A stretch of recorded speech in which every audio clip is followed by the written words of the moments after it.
With the free agency frenzy beginning today, the Chiefs made one very key signing official as they locked up the best defensive tackle in the game for the rest of his career. However, they also made several smaller but important in their own right moves today as they get prepared for the three-peat. And I can assure you that while craziness is going on all around the league right now, the Chiefs are just getting started themselves. So let's talk about it. But first, how about those?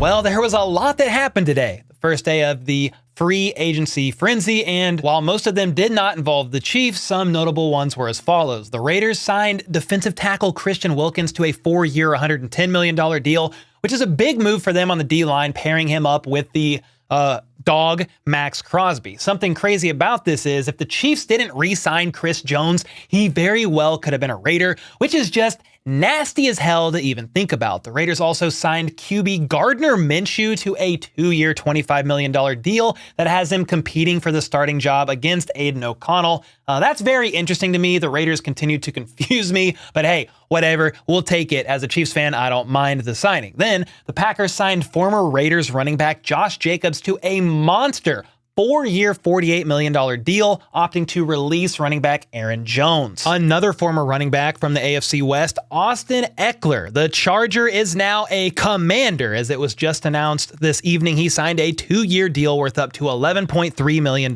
with them. Then the Eagles signed running back Saquon Barkley to a pretty decent-sized deal of his own, which was wild to see. Then Russell Let's Ride Wilson signed a 1-year deal with the Steelers.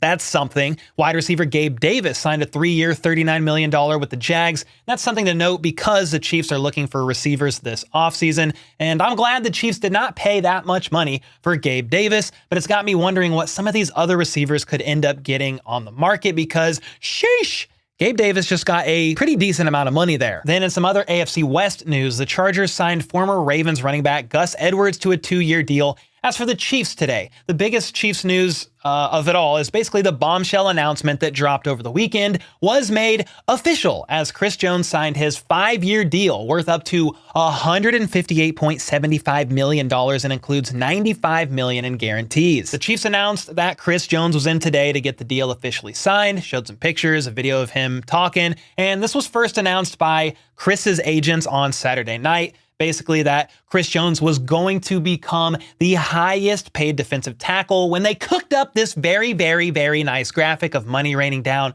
the words highest paid DT on it. And my favorite part of it all is they added a $sign on the S of the word highest. I hope they paid their graphic designer big money for that one. All jokes aside, even though this was really corny, a deal is done and Chris Jones will not play for another franchise the rest of his career just like he's always wanted. Now, when this was initially announced over the weekend, there wasn't yet full clarity on the details other than it was a 5-year deal with $95 million in guarantees, but now we know it's $158.75 million over 5 years, which is an average of $31.75 million per year, just higher than Aaron Donald, who's making $31.6 million a year. This officially makes Chris Jones the highest paid defensive tackle in the NFL. In fact, the 5-year deal actually looks pretty similar to Aaron Donald's deal, especially if you look at the guarantees and the first 3 years of Donald's deal. For Donald, he got a reworked deal on his 3-year contract that was already there that guaranteed $65 million over the 2022 and 2023 seasons, with the contract structured to allow him to retire or return in 2024 for an additional guaranteed $30 million. $65 million plus $30 million, $95 million. That's what Chris Jones got. Joshua Brisco lays this all out in his article about this, comparing the Donald deal to Jones's with the exception of Chris being a year younger. So it all happens 1 year earlier for him. And then for Chris Jones, the first 2 years of his deal, 2024 and 2025, are fully guaranteed at signing, which is pretty incredible when you really think about it for a non-quarterback. Then the 2026 money for him vests as guaranteed in March of 2025. And there was initially confusion about this, but that money for Chris Jones is guaranteed. It's just set up in a way that Chiefs owner Clark Hunt doesn't have to put all that guaranteed money in escrow yet, all that cash in escrow yet. He will have to do some now and some later, which helps with spreading the cash out over time. It's also worth noting that Chris's cap hit this year is very minimal, only $7.35 million because most of it is a signing bonus for 2024. However, after that, his cap hits are as follows: $34.8 million in 2025, $41.1 million in 2026, $34.35 million in 2027, and $41.1 million in 2028. Good God, that is a lot of money. But those cap hits won't necessarily be that large each year. Restructures can happen, and KC won't necessarily be on the hook for all that money, with the real out for the Chiefs being in 2027. According to a Substack piece by Chris Clark of Chiefs Corner, Jones would cost $15 million to cut in 2027. A pre-June 1st cut would save $15 million in 2027. A post-June 1st cut would be $6 million each for 2027 and 2028, and a $3 million guarantee would kick in the third day of the 2026 league year. A link to Chris's Substack is in the comments. Make sure to check it out, subscribe, support him for more solid and very smart analytical Chiefs content that I myself am unable to provide. So for the next few years, the Chiefs took a huge swing to lock up the best DT in the game that is kind of positionless at the end of the day, because he can not only play inside but can kick outside, and that is extremely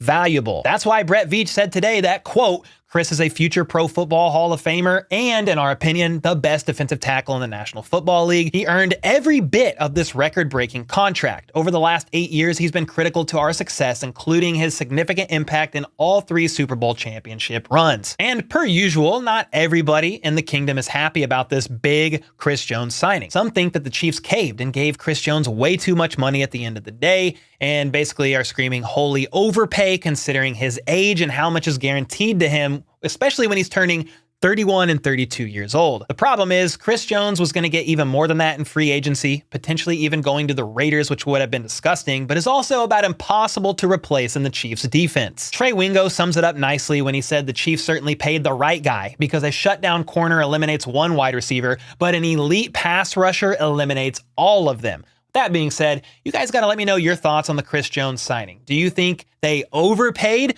or are you happy with the signing by keeping one of the most important players around for the three-peat, even though it is a bit of a financial risk at the end of the day? Let me know either way in the comments down below. Now, outside of the Chris Jones signing, the Chiefs did make several other smaller but important moves in their own way today. They brought back the veteran long snapper James Winchester for his 10th season, a dog of a player who has never missed a game. He earned a base salary of just over $1 million last year, so it'll most likely be close to that amount once again. On top of that, KC also tendered 4 of their exclusive rights free agents today, with those being cornerback Nazeeh Johnson, linebacker Cole Christensen, defensive end Malik Herring, and offensive lineman Mike Caliendo. Nazeeh Johnson was a standout defensive back early last year, climbing up the ranks and getting reps with the first team defense before he sadly tore his ACL at training camp. The year prior, he was one of the best gunners by the end of his rookie season, per the words of special teams coordinator Dave Toub himself. And I personally am very excited to see Nazeeh back in action this season because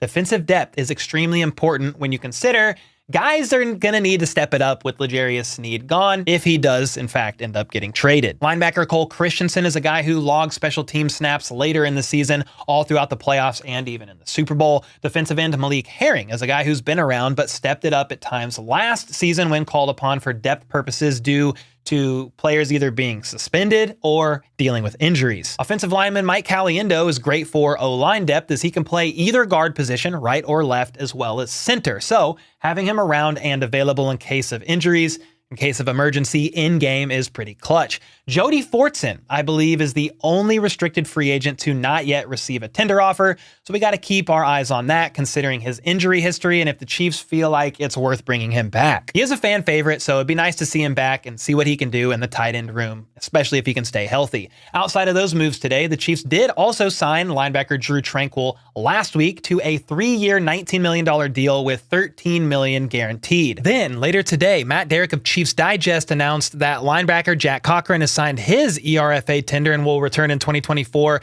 and tight end Jody Fortson is actually the only one that's not going to get offered a tender, and he'll become a unrestricted free agent at the start of free agency, but then could still sign with the Kansas City Chiefs if things work out. However, it's worth noting that Jody Fortson could sign elsewhere, so we'll have to wait and see about that. And when you look at all of these moves, it has the Chiefs roughly around $5.7 million over the cap, and they need to be cap compliant by 4 p.m. Eastern on March 13th when free agency officially opens. So they do have some time, and if a L'Jarius Sneed trade materialized by then, that would free up $19.8 million in cap space, but they could also restructure Tooney or Mahomes's or both of their contracts as well to get even more. So stay tuned for the next few days, because not only will the Chiefs be freeing up cap space, but they will also be signing more additions as they build up this roster, getting it ready for the three-peat. Make sure to let me know who you guys were most surprised about today getting signed across the league, as well as your thoughts on the Chiefs move so far, the Chris Jones signing, etc., etc. And until next time, let's go.